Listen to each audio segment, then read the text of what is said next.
Hey, kia ora, Helen Brahms coming to you live from Greenfield, California. We are in a new location. We are at Yanks RV Park here and RV Resort, and I have to say this place is gorgeous, but more about that shortly. So today we've had a couple of warnings. What are those about?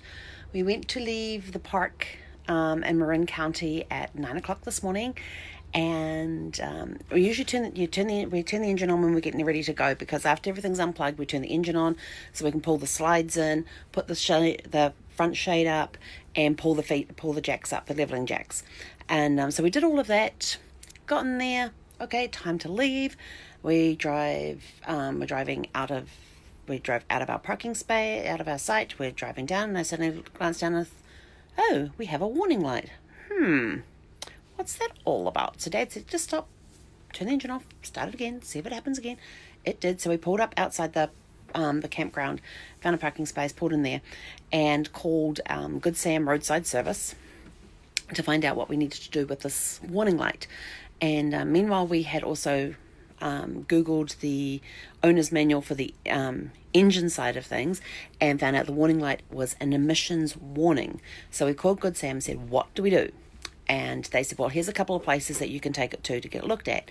So we called the first one, which was a truck and RV repair in the name. And when we spoke to the guy, he says, well, we haven't fixed RVs in like 4 years. I said, well, we were told your name was Trucks and Repairs. And he said, yeah, it used to be, but it hasn't been that for 4 years. So he said, where are you? And so I told him where I was. He said, oh, well, just around the corner from there is a place called Diego's Truck Repairs. So I said, okay. So we gave them a call. He gave us the number and everything, gave them a call. And they said, oh, we can't fit you until next week. And I'm like, yeah, we need this today. He's like, nope, can't do it till next week. I'm like, okay. And so then I tried the second place that Good Sam referred us to and got no answer. It's like, great. And then Dad said he had been out and he'd had a look around in the engine, and we actually opened up the engine cover that's inside the van, because there's a hump between the two seats, and that piece comes out so you can access where you got to fill up the oil and all that sort of stuff. And he couldn't see anything immediately, but he said it wasn't engine critical. So we decided to get on the road, and this is now an hour later, and we drove through all this San Francisco traffic. It was horrendous. We did go on this really, really, really long bridge, though. That was really cool, because the northbound was above us and we're on the southbound below them. That was pretty cool. A great views from up there. You could still see all the fog and everything that had rolled in from the day before into San Francisco was still hovering over some of the city and everything. Got out on the other side, rough roads. Oh my gosh, rough roads, a lot of traffic. And we needed to do a grocery shop anyway, so we saw Walmart coming up, so I pulled in there. They had a very limited supply of stuff, and so we found another grocery store that we could go to get fresh meat and vegetables, and found a supermarket not far in the same major shopping complex we were in. And so we went over there, did our grocery shop, got back on the road again, and by which stage, by the time we got on the road, it's like 12:30, and was like, well, what are we going to do for lunch? We can just sit here and have lunch. And it's like, no, let's go drive down the road a bit.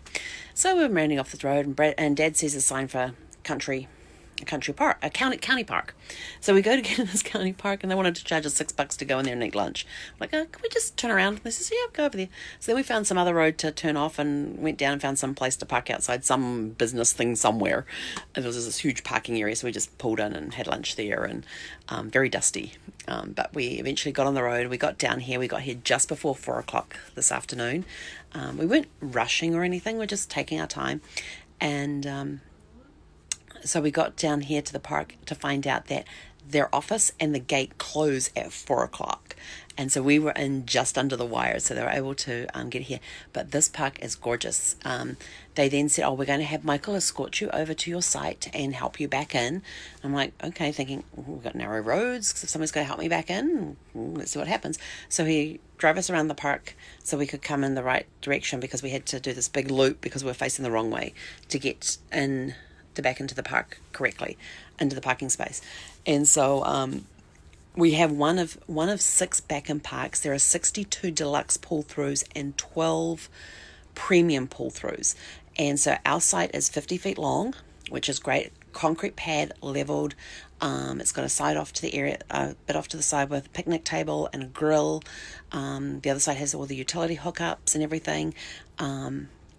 the guy, once we got parked and situated in that, he made sure we were in the right spot and all that sort of stuff. He says, oh, you got like another 6 feet behind you. I says, yeah, but I'm worried about my slide out and the utility box. And so we stayed parked where we were. So we have like another 4 to 6 feet, I think like 6 feet behind us. And we've still got like 6 feet in front of us. So plenty of space. But like this is a 50-foot lot. So perfect. And so then he says, I'll come around here and I'll show you where everything is. So he actually walked us through the hookups. He says, now this one here always stays on because it controls the light that's on your utility box. So if you have to come out in the middle of the night, you can see it and da-da-da-da.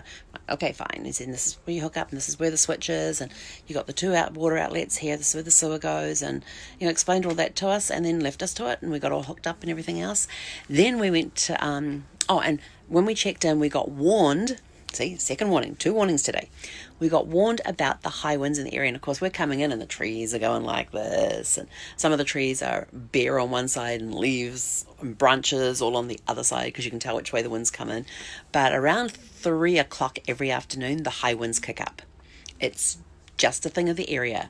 They said you can almost set your clock by around 3 o'clock every afternoon. The winds will pick up and they will blow. So keep your awnings in at that time unless you want them ripped off because some of the winds can get quite gusty and quite fierce. And so I was like, okay. So we opened up the windows at one end of the RV and the wind's ripping through the RV. So, but it was quite good. We got the whole RV aired out. The winds have now died down. It's 8:20 at night and the winds have died down. And they said the mornings are beautiful, but watch around 3 o'clock in the afternoon, they'll pick up. I'm like, okay. And so we went to get our laundry done. This is really funny. We went to get our laundry done. Campground etiquette. Don't take up all the washing machines. Campground etiquette. It's just one of those things. Leave machines free. So we go over to the laundry room. There's 3 machines there, 3 washers, 3 dryers. All 3 washing machines are in use. It turns out that, and then this woman shows up just after this one load finished, and she walks in, and we're sitting there with our laundry ready to put our washing machine, waiting for her to empty the machine so we can put our. She turns around. All she's carrying is her cell phone. Remember that. All she's carrying is her cell phone. She turns around to us and she says, "Oh, you're going to be waiting a while because I have a lot of clothes that I have to wash." And I'm like looking around going, I see no laundry sitting anywhere. She's only carrying a cell phone and a set of keys. And that's it. And I'm like, okay. And I said, so, but you're done with that machine. She says, oh no, but there's 2 machines available in the other laundry. And we'll go, what other laundry? And across the way, there was another laundry with another 3 machines. And it turns out at one point she had all 6 machines and go, don't take up all the machines. And so, so that's how she knew the other 2 machines were empty, because she just emptied 2 of the machines into a dryer. So we went over there and got all that stuff sorted out. But then had a look inside the restrooms here. Oh my gosh, the restrooms are gorgeous. I have never seen restrooms in an RV park look like this. They are gorgeous, beautiful tile work in there. You walk in, it's like Mum says, it's like an ensuite. You go in there, there's a vanity here with a mirror above it, the toilet, and then there's the back wall is all shower. It's huge. And I looked inside and I said, you can have a party in here. There's this big bench seat at one end. There's this huge shower head at the other end. I'm like, you could probably get about 5 or 6 people in the shower. It was huge, massive. Then you had a nice area where you could put your clothes so they didn't get wet or anything. And it was all one room. And you just have a code to get in. They have the women's one and the men's one. And you twist the knob so it says engaged. But they were gorgeous. And I'll post pictures of them later. Absolutely stunning. And we're paying like $60 a night, I think. No, we're paying less than $60 a night for this place. And the roads are wide enough that it's very easy to maneuver. It was very easy to maneuver Sparkles to back her in.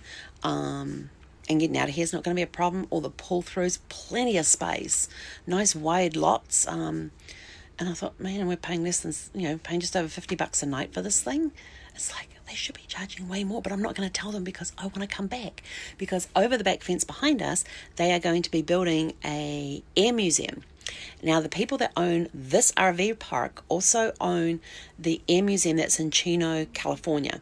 And they're going to be building a second air museum out here over the back wall. And I was asking the people in the office, when do they where's the air museum? She said, oh, it hasn't been built yet. They've just finished doing all the underground stuff.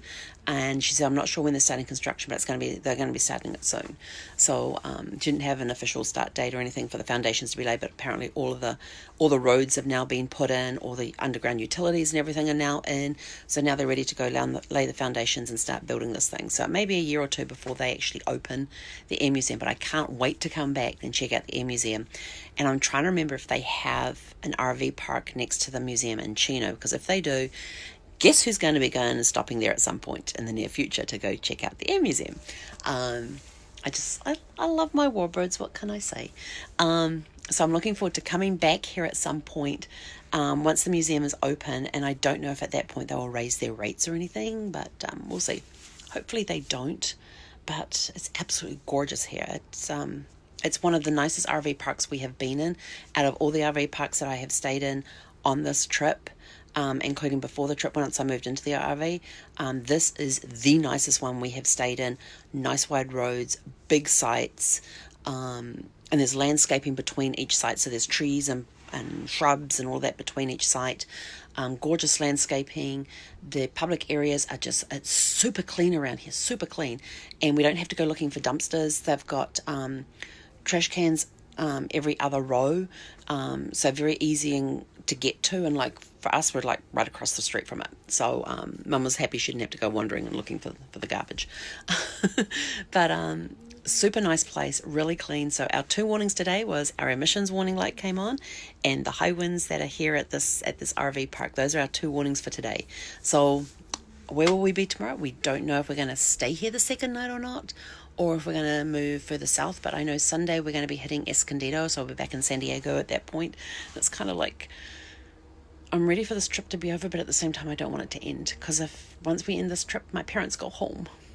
I've spent basically the last 2 months with them, minus 1 week, because I was in New Zealand for 3.5 weeks with them traveling around, came home here for a week by myself, and then they flew over and joined me, and we've been on the road since August the 1st, we've been on the road. They got here the 28th of July, and they go home on the 28th of August, so it's gonna be hard after spending a couple of months with them. So, but lots of great memories, awesome memories have been made on this.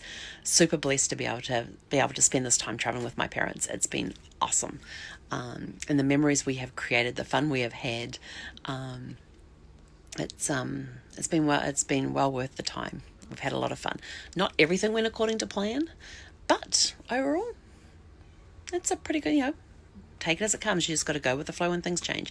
So as far as Sparkle's emission warning goes, no idea what the problem is.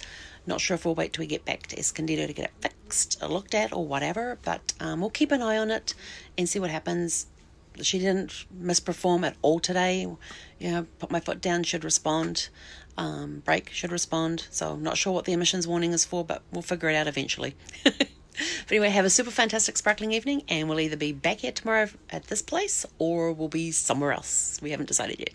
Have a super fantastic sparkling evening, and until tomorrow, and don't forget, unusual name thing. Go to day 18, called Unusual, and check out the place names that are there. They're all running equal right now, and I know that because I've liked every single one of them.